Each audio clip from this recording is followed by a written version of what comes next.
Okay, I know you're looking at me like, girl, where have you been at?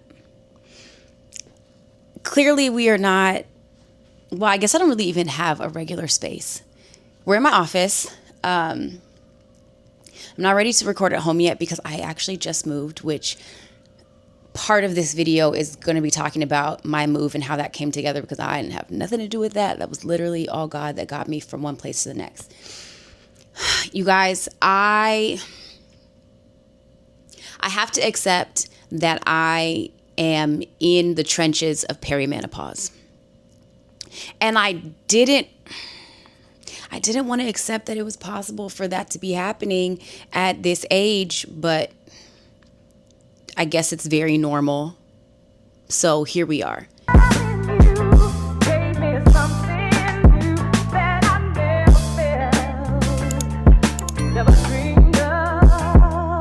Okay, let's get down to the nitty gritty.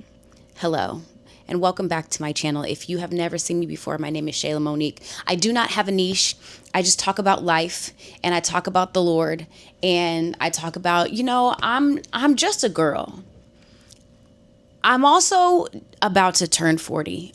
I don't know if you thought that I was that big age, but yes, I'm a little less than 3 weeks away from my 40th birthday.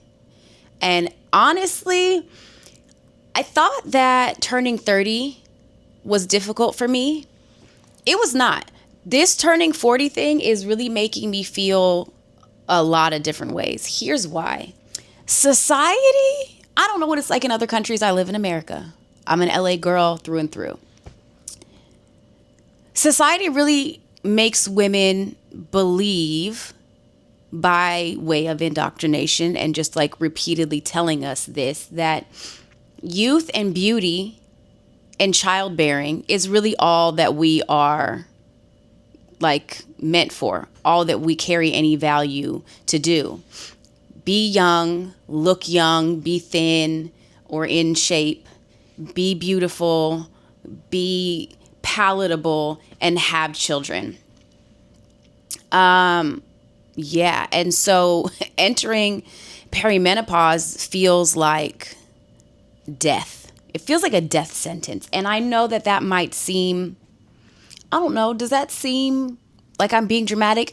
First of all, I am dramatic with a lot of things, but I feel like I'm not the only woman who has that thought, that feeling. And so as I approach turning 40, here are some of the things that are like plaguing me, if you will.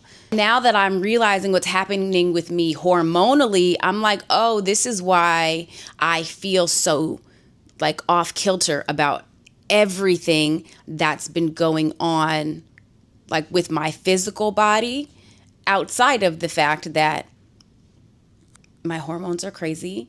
My cortisol level is crazy because, yes, perimenopause, but also my stress level has been through the roof. Like I just have not been able to focus. I haven't been able to show up in life the way that I'm used to showing up. And it's like everything that used to bring me so much joy is like not giving it any sort of like dopamine and serotonin or oxytocin at all. None of the happy hormones are coming out in conjunction with the things that I have always loved to do. And that has been like sending me, like, I feel like I am starting a whole new life. I have to like figure out who I am all over again, which is true. I feel like over time, we become different versions of ourselves as we grow, as we change, as we evolve, all those things. But this is a different kind of change. And I know that back in the day, like it was very taboo to talk about women's issues, especially as it pertains to our menstrual cycle and the change. Like that's really all that was talked about, but not like in depth at all. Because for what reason? Partially because science didn't give a dimmy damn about us and they weren't really actually focused on figuring out what's going on with us. But also, everything that has to do with women and the things that happen to us, with us, behind closed doors is like, don't talk about it.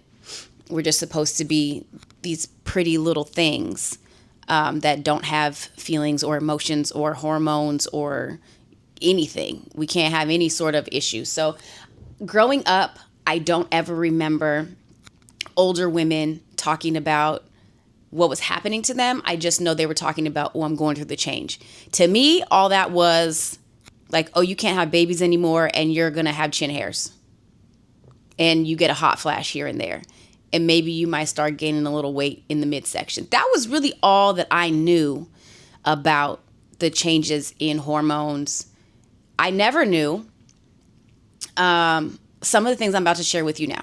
So because I'm finding them out, I'm going to share, because that's what my channel is about. It's about sharing things I come across in life. I'm also very grateful. My mom just turned 60 in August, and my mom and my aunt, who is 3 years younger than she is, have been really intentional about sharing things that they're experiencing with me, because they didn't have that experience. My grandmother passed away at 59. So the last 4 years of her life were like us dealing with the transition into like her having cancer and going through cancer treatment and all that. So it wasn't, we got to talk about the change or anything like that. It was just wasn't what was talked about. And again, I think that's also just the older generation. They talk about things like that, just like freely. And we are a very open family. We talk about a lot of things, but I don't ever remember my grandmother having conversations about that. Maybe she just wasn't having those conversations with me because I was younger. So you can start perimenopause at 35. I didn't know that. I thought perimenopause was something that happened in like your late 40s. Perimenopause can last for 10 years before actual menopause sets in. There are all kinds of different symptoms that could be telling you that your body is going through perimenopause. Yes, we know about the weight gain around the midsection, that, you know, your weight fluctuates. We know about hot flashes. I just found out that there's a cold flash could happen. What? Insomnia. I didn't know that was a thing. You could have cravings about like, you know, like your regular period cravings. I have noticed that ovulation has been very loud, and being single and abstinent during ovulation and it being loud, like find me a man, is really, wow. I'm like feral. I need to be in the house and away from people. You can still get pregnant during perimenopause, but that perimenopause ovulation is not, it's not to be trifled with. Also, that peri egg be coming when it feels like it. I didn't know that. My period has always been, not always. When I was growing up, I was very active. I was always a dancer. I've been a classically trained dancer since I was 3. And so I was always very active. Dance, karate, different sports. I have brothers. So like I always was doing something. And so throughout high school and a little bit of college, like my cycle was never regular. It just sometimes 2-3 periods a month, no period, heavy, light, like just was not ever, it didn't make no kind of sense. It was just doing whatever the hell it wanted to do. Then when I got older, it was like exactly on, after I had my daughter, I was pregnant twice after I had my daughter. We'll talk about that at another time because I have one child. And so, yeah, my cycle was like very much 28 to 30 days, 28 to 31. Every now and then I would have like a weird period, but for the most part, it was very much, I could track it. And then now it's like, oh, if you're stressed out a little bit, it's going to be delayed a week, maybe. Oh, it's going to be longer. Oh, it's going to be real short. Oh, it's going to be light. Oh, it's going to be heavy. It's doing what I just can't. I don't like it. I don't like it, and I don't want it. So that's happening. There's so many things. Frozen shoulder is a thing, like just body aches. And I know when we get older, we're like, oh my God, I slept wrong. I have a kink in my neck. But there's like all these things that like your body could be just not feeling right. And it's linked to perimenopause.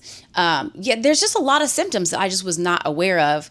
You could skip your period for a couple months and then it'll come back. It's like my software is shorting out. Like the code is jacked up. And I'm really sad for no reason. Like, it's not depression. It's just like, I'm just sad about nothing. I have no energy, or I have a lot of energy. Everything gets on my last nerve very quickly. And I'm so grateful that I know the Lord, because the way that I would be crashing and cussing people out, and I mean crashing out and cussing, wow. The way that I would be crashing out and cussing people out, I would be a very bad reflection of the love of the Lord, because I almost cussed somebody out this morning. I did not. But I had every intention to do so. And I'm glad for the growth. And that person should be as well. Because the way I was about to read him, I'm just going to say, if you know a woman who is perimenopausal and you say anything dumb to her in her DMs, and y'all don't have the kind of relationship where you could do that, even if you do have the kind of relationship where you could do that, beware. Because some of us have to remind ourselves that we probably wouldn't look very good in an orange jumpsuit. And that's the only reason why we behave ourselves. On another note, so I just I haven't been feeling like myself. I haven't been feeling like I look good. I haven't been feeling like I'm a good person. I've just been feeling like like nothing is going the way that I want it to. Part of that is because, I'm about to be 40 and single in 2025 in Los Angeles. I don't think that's God's best for me. And yet, here we are. Do I look 40? I don't think so. Do I feel 40? I don't know what 40 feels like, but most days, honestly, I don't feel differently than I did when I was in my 20s. Other than when my hormones are doing weird things around the time where my cycle should be normal, and it's not. It's just a very weird space to be in. As I mentioned before, I just moved. I've had like a lot of like life transitions over the last couple of years. I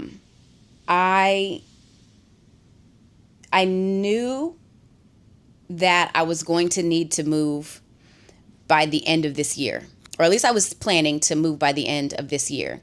However, it became really apparent that I needed to move sooner. I was living like 30 miles away from where I work and where my daughter goes to school. And the commute was killing me. And I posted a video before how there was a period of time at the beginning of the year where I didn't have a car. My car decided it was going to die in 2024, not make it to January. And so all of January, I didn't have a car. So we're Ubering back and forth. It is crazy expensive to do so. I'm spending at least $120 on Uber every day. Do I know how? Literally only by the grace of God and by the provision of the Lord, because I don't make enough money to be spending $120 a day on Uber rides. So we're taking Ubers, we're taking Lyfts, we're doing this back and forth, all the things. And in February, after a lot of prayer and a couple of people who knew what was going on in my life, my church actually blessed me with a vehicle. And it's such a nice car. And so that was an amazing blessing. I didn't ask for it. I didn't know it was coming. I had no idea. As a matter of fact, when my pastor started talking about the car that they were giving away, I was ready to celebrate for somebody else. So I was like, okay, well, somebody else about to get a blessing. Like, Lord, you know what I need. But they've given away 23 cars in the years that I've been at this church. They've never called my name. And there have been a few times where I needed one. So I just was not expecting it to be me. So I was blessed with a car in February. And so that made so many things just a lot easier, even the getting back and forth. However, I still was like, Lord, you blessed me with this car. Thank you. Also, this car takes 91, and 91 is not the cheap gas. And so if I'm going to be able to keep making this thing work, you're going to have to make all the things come together. And so I have 3 sources of income. 2 of them have been a little wonky. Actually, I'm not going to lie. All 3 of them have been a little wonky over the last couple of months. Like, what is happening. I know what's happening because I know what's going on with the economy. So it's just been very funky. All of that to say, I knew that it was time for me to move. And my landlord and I had discussed moving, and she'd been really lenient with some of the times where like I was like, okay, I can't pay you the whole rent all in one lump sum like I'm supposed to. I got to pay half, or I'm going to have to give you the last $200 at the end of the month, whatever. And so because of some changes that she had and things that were going on with me, it just was like becoming a space where it was about to be really incompatible. And in an effort to make sure that it didn't mess up our personal relationship, we just agreed no. I knew kind of coming before that decision was made that it was time. There were things that were happening that were showing me like it was not a place to continue to be. My cat escaped and she knew that the cat had gotten out but didn't tell me. And so I got home at like 1:30 in the morning.